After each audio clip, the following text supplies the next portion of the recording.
Assalamualaikum warahmatullahi wabarakatuh. Yang terhormat kepada Bapak Arifin Ahmad, SPD MPD selaku dosen mata kuliah Bahasa Indonesia, serta teman-teman sekalian yang berbahagia. Pada kesempatan kali ini, kami selaku kelompok 11 akan menjelaskan mengenai ragam bahasa. Sebelum kita masuk ke materi, alangkah baiknya untuk kami memperkenalkan diri terlebih dahulu.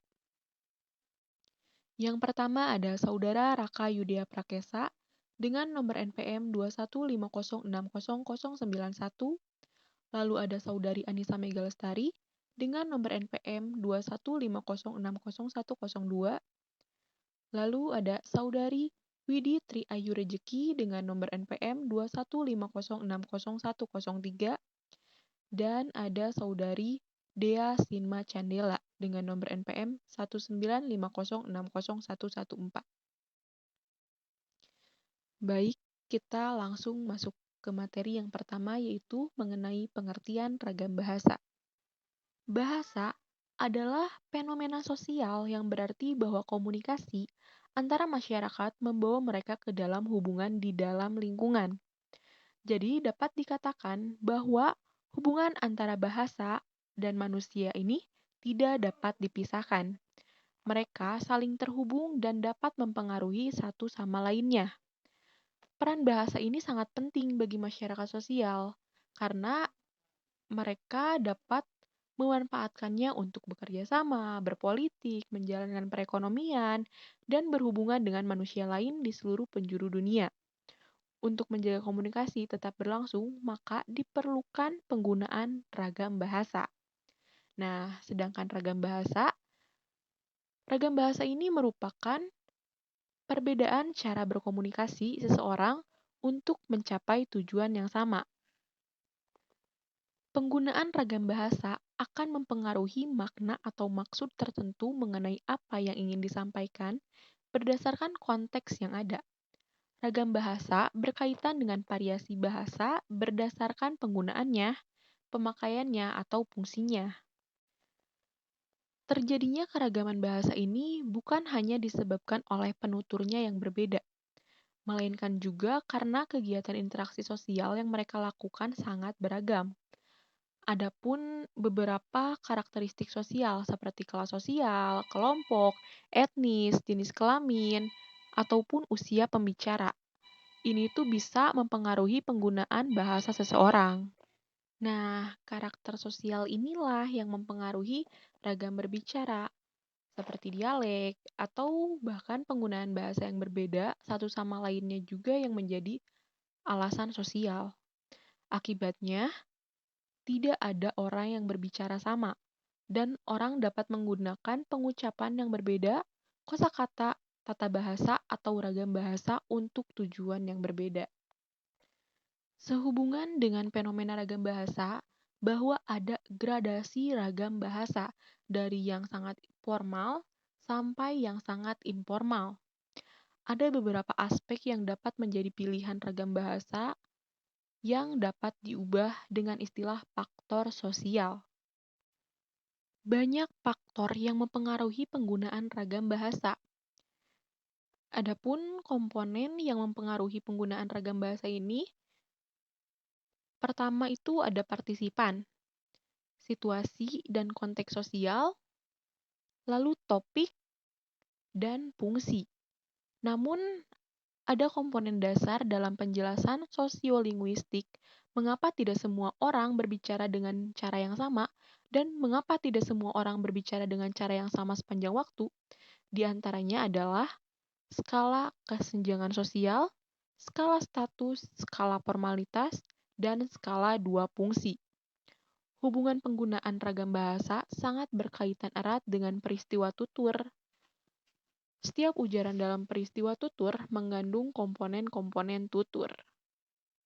Nah, adapun pengertian ragam bahasa menurut para ahli. Menurut Bahman, tahun 1999, ragam bahasa adalah variasi bahasa menurut pemakaian, yang berbeda-beda menurut topik yang dibicarakan, menurut hubungan pembicara, kawan bicara, orang yang dibicarakan, serta menurut medium pembicara. Sedangkan menurut Dendi Sugono tahun 1999, sehubungan dengan pemakaian bahasa Indonesia, timbul dua masalah pokok, yaitu masalah penggunaan bahasa baku dan tabaku. Dalam situasi resmi, seperti di sekolah, di kantor, atau di dalam pertemuan resmi, digunakan bahasa baku. Dan sebaliknya, dalam situasi tak resmi seperti di rumah, di taman, ataupun di pasar, kita tidak dituntut menggunakan bahasa baku. Nah, selanjutnya ada fungsi bahasa. Seperti yang sudah kita ketahui, bahasa memiliki fungsi utama sebagai alat untuk berkomunikasi serta untuk mengidentifikasi diri. Pada hakikatnya, bahasa merupakan sarana dalam berinteraksi sosial. Bahasa juga merupakan ujaran. Bahasa meliputi dua bidang, yaitu bidang bunyi dan arti atau makna. Sedangkan bahasa yang baik dan benar juga memiliki 4 fungsi. Yang pertama adalah fungsi pemersatu kebinekaan, rumpun dalam bahasa dengan mengatasi batas-batas kedaerahan. Seperti halnya bangsa Indonesia, memiliki bahasa nasional yaitu bahasa Indonesia. Nah, sedangkan bangsa Indonesia ini memiliki banyak sekali daerah, seperti Jawa, Sunda, mereka mempunyai bahasa daerahnya masing-masing. Tetapi fungsi dari bahasa nasional ini untuk menyatukan daerah-daerah lainnya menjadi sebuah kesatuan. Lalu yang kedua ada fungsi penanda kepribadian yang menyatakan identitas bangsa dalam pergaulan dengan bangsa lain. Seperti halnya bahasa Indonesia dipakai oleh negara Indonesia, sedangkan Malaysia mereka menggunakan bahasa Melayu. Lalu negara Thailand mereka menggunakan bahasanya sendiri. Jadi walaupun mereka berdekatan, bahasa inilah yang menjadi penanda kepribadian. Walaupun berdekatan tetapi bahasa yang mereka gunakan juga berbeda-beda. Ini juga menjadi identitas bangsa. Lalu yang ketiga adalah fungsi pembawa kewibawaan karena berpendidikan dan yang terpelajar. Nah, kita sering sekali menemui orang yang berbeda bahasanya atau berbeda cara mereka dalam berbahasa, dalam berkomunikasi. Ketika kita menemui orang di sekolah atau pada saat kegiatan seminar, mereka cenderung menggunakan bahasa yang baku. Sedangkan jika kita temui orang di pasar atau di taman, mereka cenderung menggunakan bahasa yang tidak baku atau non-formal. Dan yang keempat, fungsi sebagai kerangka acuan tentang tepat tidaknya dan betul tidaknya pemakaian bahasa. Keempat, fungsi bahasa yang baik dan benar itu bertalian erat dengan 3 macam batin penutur bahasa. 3 macam batin penutur bahasa yang bertalian erat dengan fungsi bahasa tersebut antara lain, yang pertama fungsi sebagai pemersatu dan sebagai penanda kepribadian bangsa dan membangkitkan kesetiaan orang terhadap bahasa itu. Lalu yang kedua, fungsinya pembawa kewibawaan berkaitan dengan sikap kebangsaan orang karena mampu beragam bahasa itu.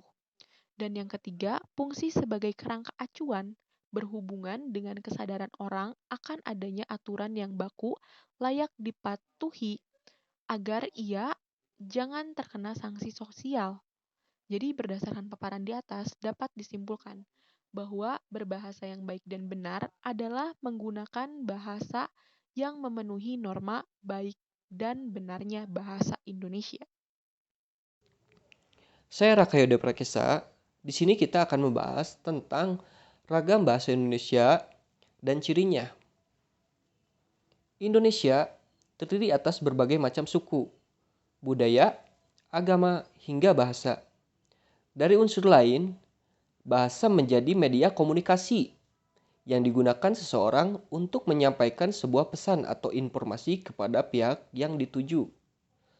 Perlu diketahui bahwa bahasa Indonesia juga memiliki ragamnya masing-masing. Penggunaan bahasa ini terkadang menyesuaikan dengan keadaan atau bidang-bidang tertentu. Contohnya, ketika berbicara dalam lingkup fisika, maka akan ditemukan kata-kata yang jarang didengar, seperti destruksi, interferensi, dan lainnya. Sehingga dapat disimpulkan bahwa ragam bahasa Indonesia adalah variasi kata-kata berdasarkan pemakaian, topik yang dibicarakan, hubungan pembicara, lawan bicara, orang yang dibicarakan, serta medium pembicara.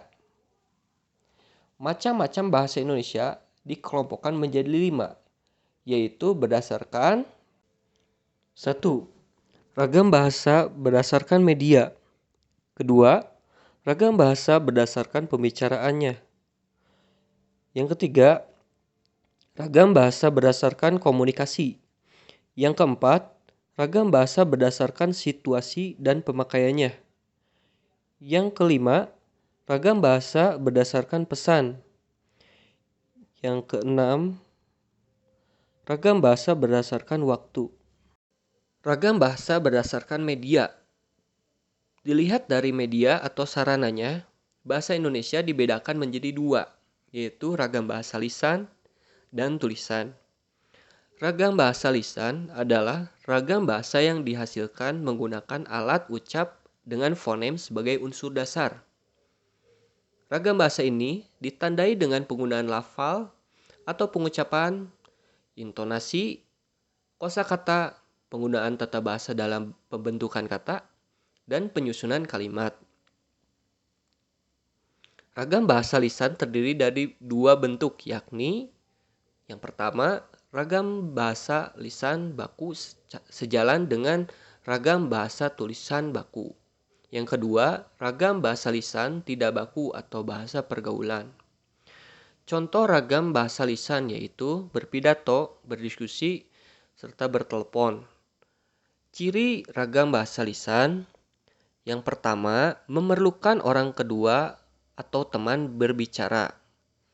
Yang kedua, tergantung pada situasi, ruangan, dan waktu. Yang ketiga, tidak harus memperhatikan unsur gramatikal, namun memerlukan intonasi serta bahasa tubuh. Yang keempat, berlangsung cepat. Yang kelima, sering dapat langsung tanpa alat bantu. Yang keenam, kesalahan dapat langsung dikoreksi.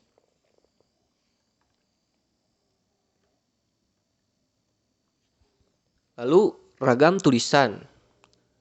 Ragam bahasa ini ditandai dengan kecermatan menggunakan ejaan dan tanda baca yang secara tepat dapat melambangkan intonasi, kosakata, penggunaan tata bahasa dalam pembentukan kata, penyusunan kalimat, paragraf, dan wacana. Ciri-ciri ragam tulisan, yang pertama, tidak memerlukan orang kedua atau teman bicara. Yang kedua, tidak tergantung kondisi, ruang, serta waktu. Yang ketiga, harus memperhatikan unsur gramatikal. Yang keempat, berlangsung lambat. Yang kelima, selalu memakai alat bantu. Yang keenam, kesalahan tidak dapat langsung dikoreksi. Yang ketujuh, hanya terbantu dengan tanda baca. Ragam bahasa Indonesia berdasarkan topik pembicaraan. Terdapat berbagai ragam bahasa yang digunakan, dilihat dari topik pembicaraannya. Topik yang dimaksud meliputi hukum, bisnis, agama, sosial, sains, dan yang lainnya. Salah satu ciri ragam tersebut adalah ragam ilmiah yang memiliki beberapa karakteristik seperti yang pertama, bahasa Indonesia ragam baku. Yang kedua, penggunaan kalimat efektif. Yang ketiga, menghindari makna ganda. Yang keempat, penggunaan kata dan istilah yang bermakna lugas. dan menghindari pemakaian kata dan istilah yang bermakna kiasan. Yang kelima, menghindari penonjolan pesona dengan tujuan menjaga keobjektifan isi tulisan. Yang keenam, adanya keselarasan dan keurutan antar posisi dan antar alinea. Ragam bahasa Indonesia berdasarkan cara pandang penutur. Apabila dilihat dari cara pandang penutur atau pembicaraannya, ragam bahasa Indonesia dibedakan menjadi 4 bagian. Yang pertama, ragam dialek. Contohnya, gue udah baca itu buku. Yang kedua, ragam terpelajar. Contohnya, saya sudah membaca buku itu. Yang ketiga, ragam resmi. Contohnya, saya sudah membaca buku itu. Dan yang terakhir, ragam tak resmi. Saya sudah baca buku itu. Ragam bahasa berdasarkan waktu. Ragam bahasa berdasarkan waktu terbagi atas 2 masa, yakni yang pertama, ragam lama lazim digunakan dalam penulisan naskah-naskah lama atau kuno. Ragam ini perlu dipahami oleh setiap orang yang bermaksud mengkaji peristiwa-peristiwa masa lalu. Yang kedua, ragam bahasa baru atau modern ditandai dengan penggunaan kata-kata baru, ejaan yang disempurnakan dan mengekspresikan ilmu pengetahuan dan teknologi modern. Ragam bahasa berdasarkan pesan komunikasi. Yang pertama, ragam bahasa ilmiah. Ragam bahasa ilmiah adalah sarana verbal yang efektif, efisien, baik, dan benar. Ragam ini lazim digunakan untuk mengkomunikasikan proses kegiatan dan hasil penerapan ilmiah. Ragam bahasa ilmiah biasa digunakan dalam kajian ilmu pengetahuan dan teknologi atau yang disebut dengan iptek, yang terkait dengan penulisan upaya pencarian, penemuan, pengolahan, dokumentasi, analisis, atau publikasi. Ragam bahasa pidato. Ragam bahasa pidato dipengaruhi oleh yang pertama, tujuan, menghibur, memberitahu, mengajak, atau meminta. Yang kedua, situasi, resmi, setengah resmi, tidak resmi. Yang ketiga, pendekatan isi pidato, pendekatan akademis, intelektual, pendekatan moral. Ragam pidato ilmiah. Pidato ilmiah terdiri dari beberapa jenis, antara lain presentasi makalah ilmiah, presentasi skripsi, presentasi tesis, presentasi disertasi, pidato pengukuhan guru besar. Ragam pidato resmi. Suatu pidato dikatakan resmi apabila 1. Resmi karena situasinya, 2. Resmi karena kemuliaan isi dan situasinya, 3. Resmi karena informasi dan kenikmatan situasi penyampaian dalam suatu upacara. Ragam bahasa tulis resmi. Ragam bahasa tulis resmi ditandai oleh 1. Penyajian materi atau pesan yang bersifat mulia dan kebenarannya yang bersifat universal. Yang kedua, penggunaan fungsi-fungsi gramatikal secara eksplisit dan konsisten. Yang ketiga, penggunaan bentuk lengkap atau bentuk yang tidak disingkat. Yang keempat, penggunaan imbuhan secara eksplisit dan konsisten. Penggunaan kata ganti resmi dan menghindari penggunaan kata ganti resmi. Penggunaan pola frase yang baku, penggunaan ejaan yang baku pada bahasa tulis dan lafal yang baku pada bahasa lisan. Dan yang terakhir, tidak menggunakan unsur tidak baku. Ragam bahasa sastra. Ragam ini mengutamakan unsur-unsur keindahan seni. Penulis cenderung menekankan gaya pengungkapan simbolik dengan memadukan unsur intrinsik dan ekstrinsik, misalnya dalam roman, novel, cerita pendek, dan lain-lain. Ragam bahasa berita. Ragam berita lazim digunakan dalam pemberitaan, misalnya pada media elektronik, media cetak, dan jurnal. Yang terakhir adalah ras bahasa yang dapat digunakan sesuai situasi.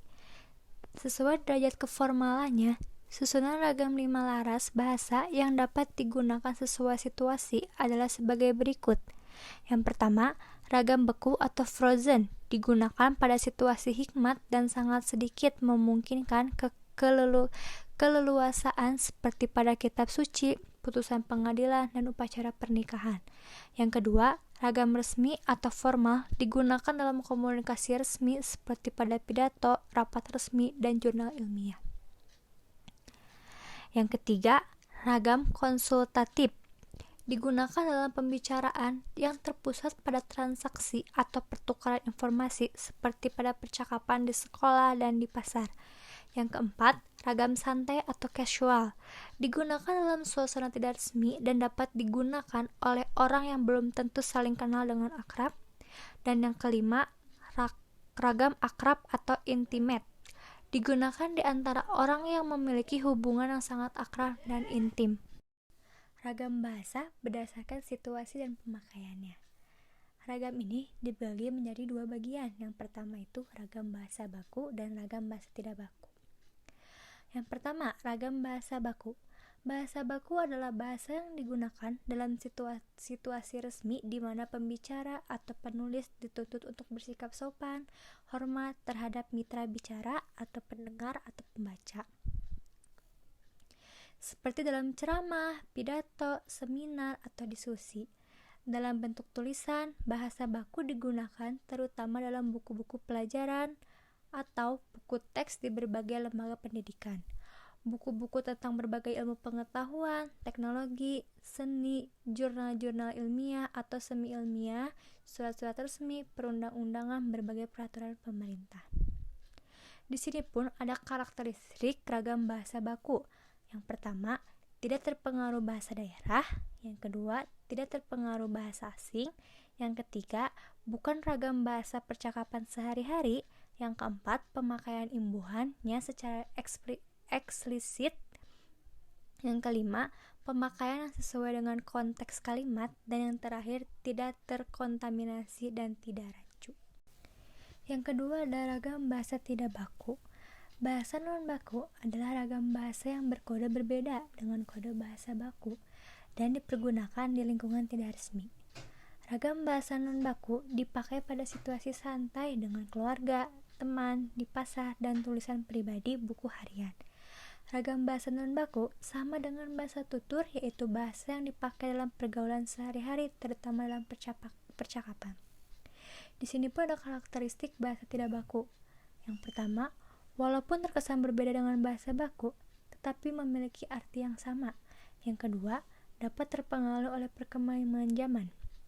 Yang ketiga, dapat terpengaruh oleh bahasa asing. Dan keempat, digunakan pada situasi santai ataupun tidak resmi.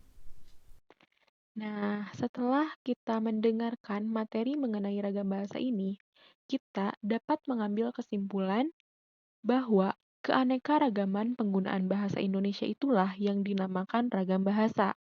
Ragam bahasa adalah variasi bahasa menurut pemakaian yang berbeda-beda menurut topik yang dibicarakan, menurut hubungan pembicara, kawan bicara, orang yang dibicarakan, serta menurut medium pembicara.